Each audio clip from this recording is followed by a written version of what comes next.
Some choices are so small that they feel harmless at first, yet they carry the weight of fire, chains, and blood. What I am about to share began with a quiet moment that no one saw, but heaven did. Stay with me, because this story moves from a palace into pain and from fear into something only God could do. This is not a story meant to entertain. It is a story meant to awaken hearts.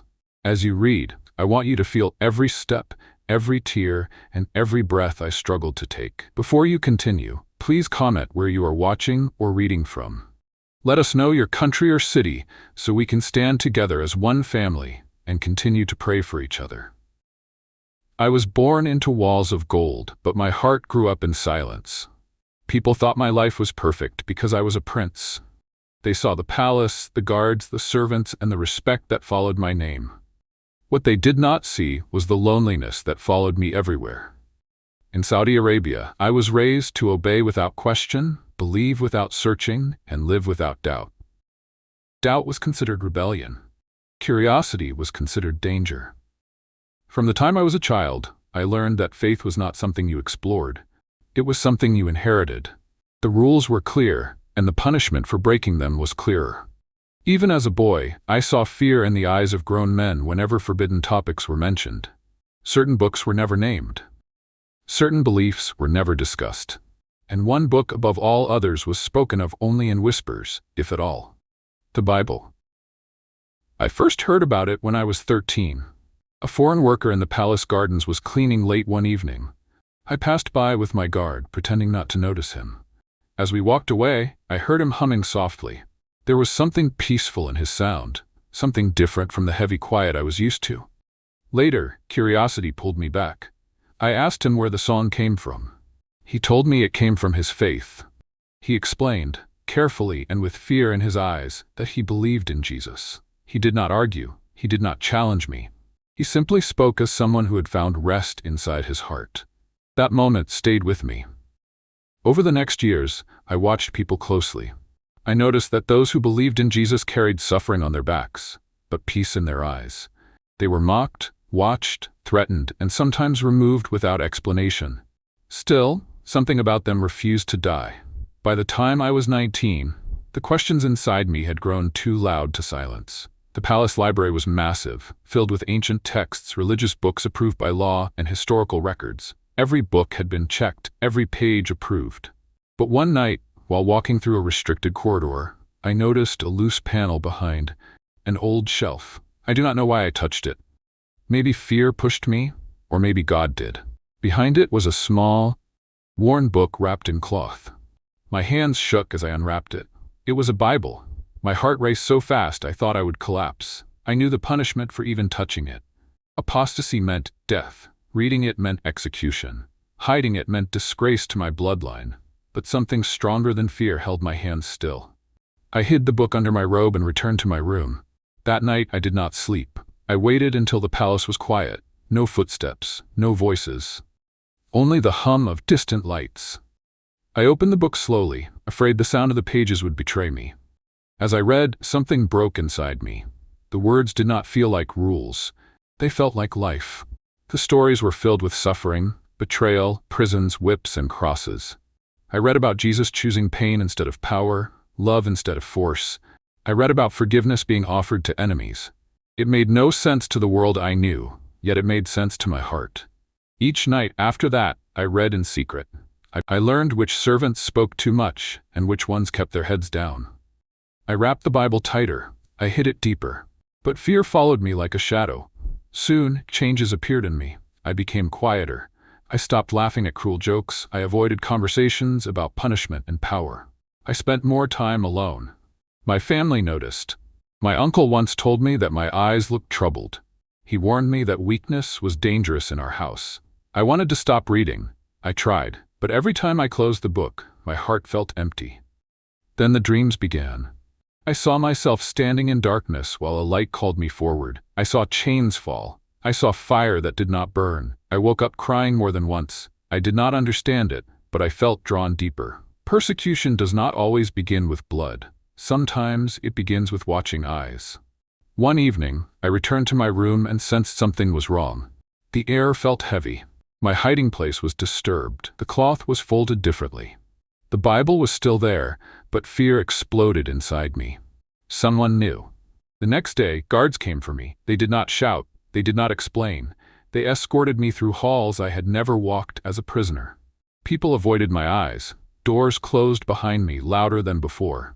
I was taken to a room without decoration, without comfort.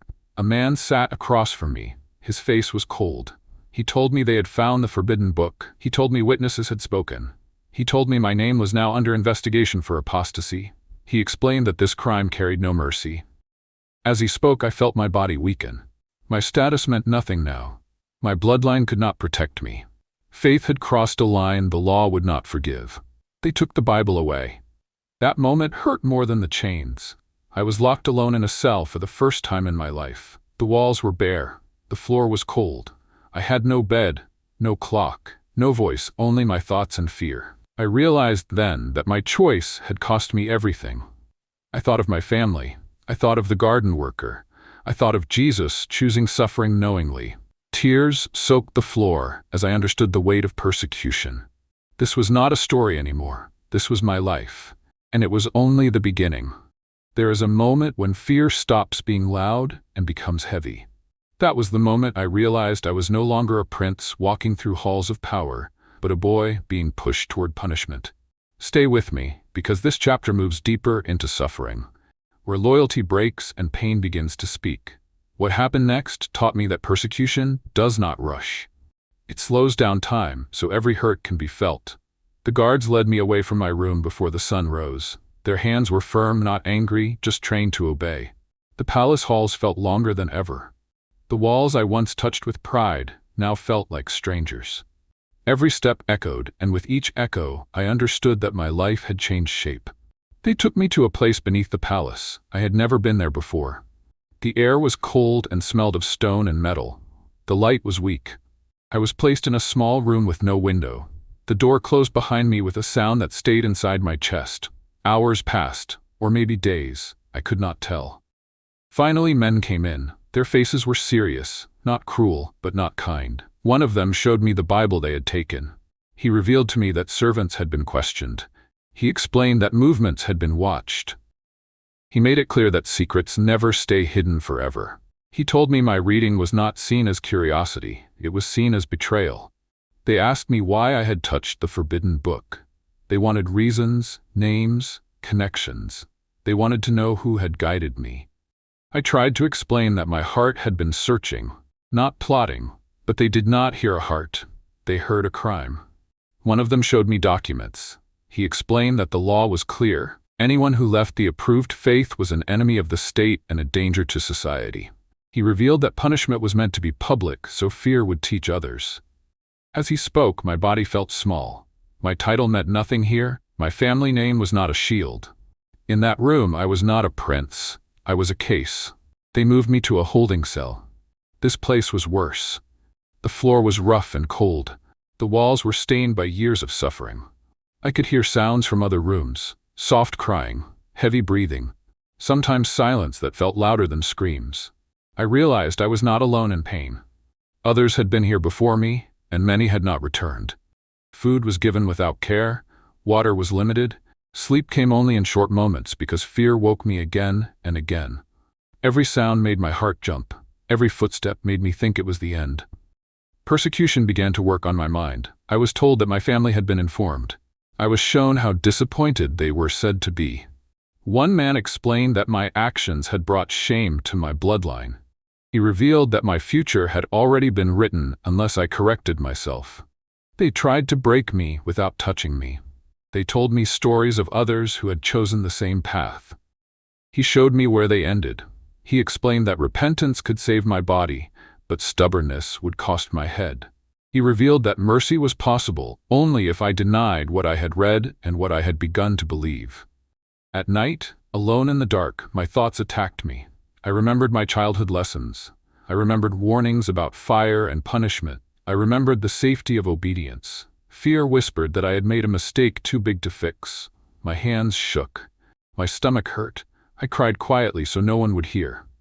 But something else happened in that darkness. I remembered the stories I had read. I remembered how Jesus suffered without fighting back. I remembered how his followers were beaten, jailed, and killed, yet they did not run. I remembered that faith was never promised to be safe, only true. That memory gave me strength, even as my body weakened. Days later, they moved me again. This time, the place felt official. Clean walls, bright lights, more guards. I was brought before religious authorities. Their presence was heavy. They did not shout. They spoke slowly, carefully, as if each word was a stone being placed on my chest. One of them explained that my case was serious because of who I was. He revealed that my position made my crime more dangerous. He told me that my reading could influence others. He showed me that power mixed with forbidden faith was seen as rebellion. I was asked to kneel. I felt humiliation burn through me, not because of the position of my body, but because of the way they looked at me. I was no longer seen as a human with questions. I was seen as a threat that needed to be erased. They told me I had one last chance to turn back. I asked for time to think. They allowed it, not out of kindness, but because they believed fear would finish their work. I was returned to my cell. That night was the hardest. My body was tired. My heart was torn. I knew what obedience could save me. I also knew what denial would cost me inside. Persecution had reached its deepest point, not on my skin, but in my soul. I understood then that true suffering is not only pain, it is choice under pressure. It is standing alone when everyone wants you to bend. It is loving truth more than life. And I knew the next chapter would decide whether I lived or died. Some moments are so heavy that the heart feels like it will stop beating, yet it keeps going, not because it is strong, but because it must. This chapter begins where hope feels thin and fear feels final. Please stay with me, because this is where life and death stood face to face in front of me. What I went through next showed me that persecution reaches its cruelest point, when a decision can no longer be delayed. The day they came for me again, I already felt it inside my chest. The guards did not rush me. They allowed me to wash. They allowed me to change my clothes. That kindness was not mercy. It was preparation. Every step I took felt like walking toward the end of a road I did not choose but could no longer escape. They led me through long corridors filled with silence. The sound of my own footsteps felt too loud. My hands were shaking, even though I tried to keep them still. I was taken into a large room where important men were seated. Their faces showed no emotion. They did not look at me as a boy. They looked at me as a problem that needed a solution. I stood alone. One of them revealed that the investigation was complete. He explained that witnesses had confirmed my actions. He showed me records of my movements and meetings. He made it clear that there was no doubt left in their minds. Then he told me the decision. He explained that I had been found guilty of apostasy. He revealed that the punishment under the law was death. He showed me that the date would be set soon, and that the execution would be carried out publicly to serve as a warning. In that moment, the room felt far away. My ears rang. My vision blurred. I felt cold, even though the room was warm. I wanted to fall, but my legs held me up. I was 19 years old, and my life had been reduced to a sentence. They told me again that repentance could still change the outcome. One of them explained that denying my faith would restore my honor and save my body. He revealed that all I needed to do was reject what I had read and declare loyalty to the approved belief. They waited for my answer. I could feel their eyes pressing into me. I could feel the weight of my family's name behind me. I could feel death standing in front of me. I asked for a moment. They allowed it. I was taken back to my cell, but this time everything felt different. The walls felt closer. The air felt heavier. The floor felt harder. I understood that every breath I took could be one of my last. That night, fear became physical. My stomach twisted. My chest hurt. My thoughts would not slow down. I imagined the execution ground. I imagined the crowd. I imagined the blade. I imagined my mother's face. I imagined my father turning away in shame. Tears came without warning. I whispered prayers without sound because I did not know the right words. I did not know how to ask God for help when I had nothing to offer but fear. I only knew how to surrender my heart because my body was no longer in my control. Sleep came in short pieces. Each time I closed my eyes, I woke up thinking it was time. The next days were filled with pressure. Officials came again and again. One man showed me what life could look like if I denied my faith. He revealed images of freedom, comfort, and restored honor. Another showed me what awaited if I refused. He explained pain, shame, and a violent end. They were not cruel. That made it worse. They spoke calmly, as if death was a simple correction. They treated my execution like a necessary task, not a tragedy. That coldness hurt deeper than shouting ever could. My body began to weaken. Food lost its taste.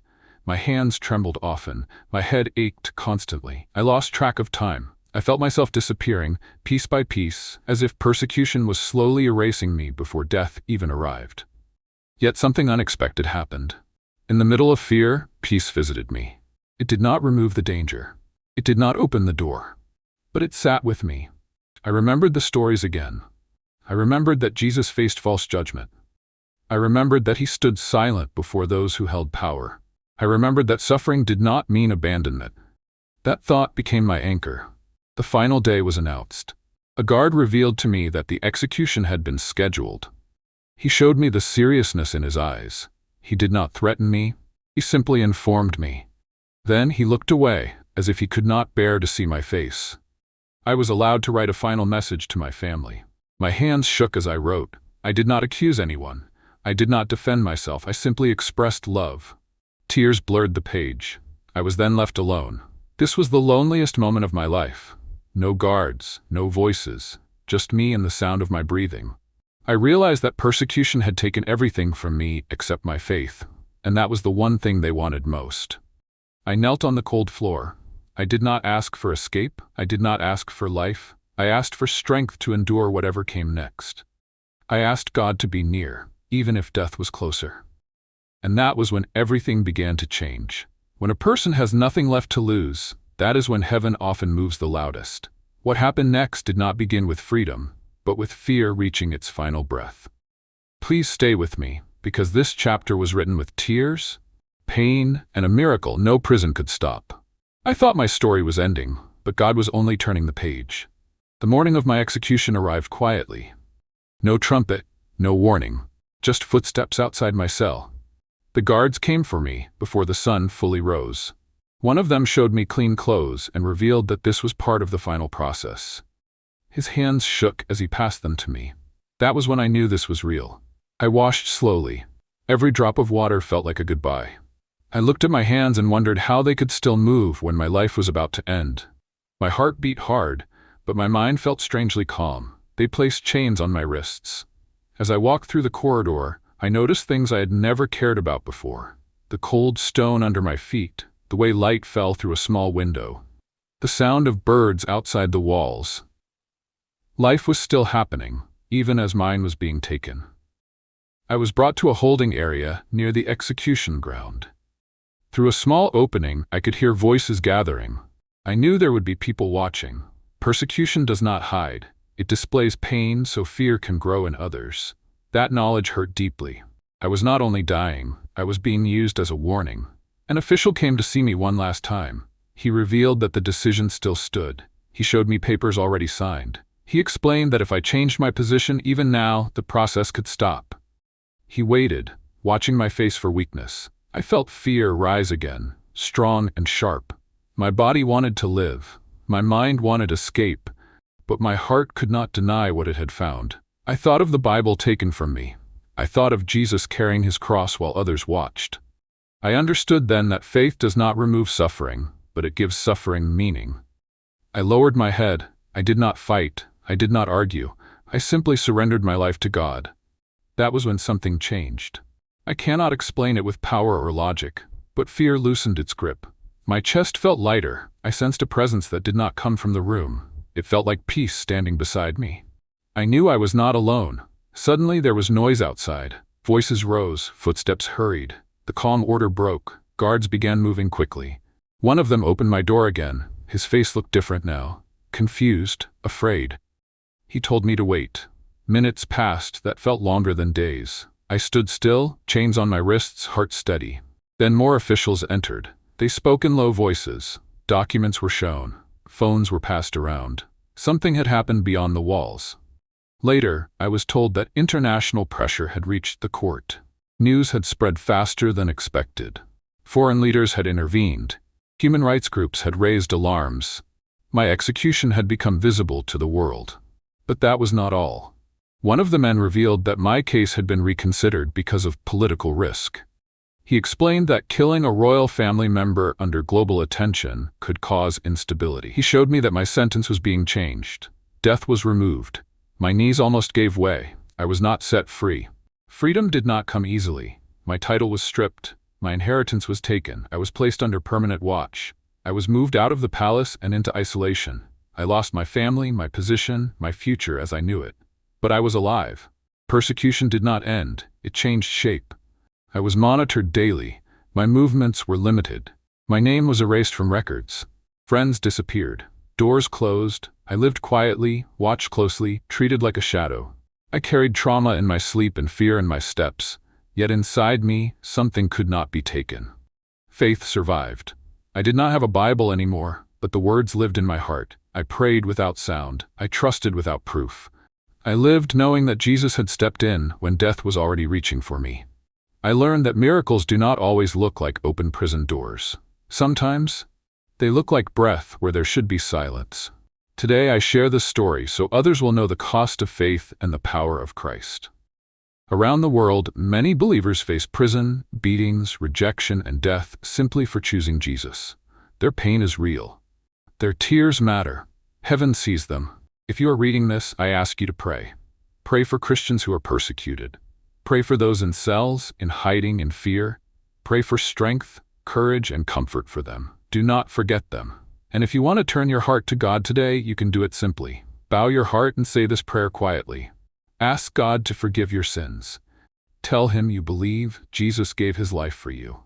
Ask Jesus to come into your heart, to guide you, to save you, and to give you new life. Thank Him for His love and promise to follow Him. Faith may cost you much, but it will never leave you empty. This is not the end of the story. It is the beginning of hope.